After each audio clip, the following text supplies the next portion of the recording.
Hey band, choir, and orchestra directors, we are continuing on in our series about teaching the festival ballot to your musical ensemble, and today we're talking about technique. Lots of us, and I know I thought this way when I first started teaching, think about technique in just terms of, well, did the students prepare their parts accurately? And to be fair, there is a certain amount of student responsibility for technique on the ballot, but there are certain ways that teachers can help raise those scores as well, and that's what I want to cover in this video. Number one starts before the literature preparation even begins, which is to choose appropriately graded literature for your students. No amount of practice or prep is going to allow students to learn music that's beyond their grasp if they don't have the foundational skills or range yet to learn that music. So it's on you as the director to make sure that your students have a good foundation of the skills that they're going to need for whatever work you're going to put on the program. That does not mean that they have to know everything that they need to know to play that. There's nothing wrong with choosing a piece of literature to teach a concept like a new meter or a new rhythm or some new techniques, but you have to be careful that you're not pushing them too far out of their comfort zone when it comes to festival literature. This is also a little bit tougher if you're working in a smaller program where you don't have an audition band or choir or orchestra. Maybe you just have one for the whole entire high school. And so within that ensemble, you've got everyone from all-staters on the top end to kids who have only been playing their instrument for 1 year or have special learning considerations.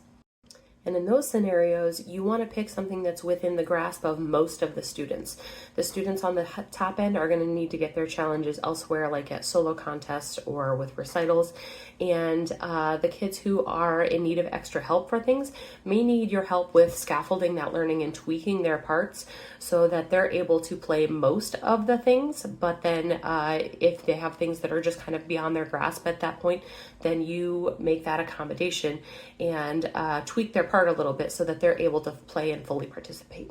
Once we are in that literature, I do have the conversation with my students on that ballot about what technique is and how it's about getting command over your instrument and making sure that everything is flowing smoothly as you're playing it, and that comes from individual practice on parts, and that it's not only their responsibility to recognize when they are having an issue and they're not able to play something accurately, but also to then get the help that they need, whether it's from their stand partner if they need to know a fingering that they're not sure about now, or if it's something that they need help with from their section leader, or if they need my help as the director or from their lesson teacher or whoever they need to get that help from to make sure that they're able to get it down.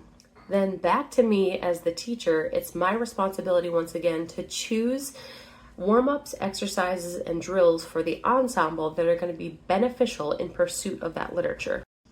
So when I'm choosing my festival set, I'm not only choosing that music, I'm choosing things that we're going to work on in class that will pair alongside that in the curriculum. So things with the same key center, for example, or if they have certain intervals that are going to be required of them that maybe are out of the usual, we're working on those. If they're learning a new meter or a new set of rhythmic values, we're warming up on those and we're doing drills on them as well. So they're not just getting it in the literature, they're getting it in our ensemble drills and warm-ups.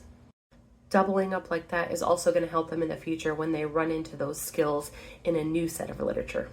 That's it for today's tip on teaching technique. Make sure you follow and subscribe so that next week you can join me again when I'll be covering the ballot category of musicianship and interpretation. Catch you next time.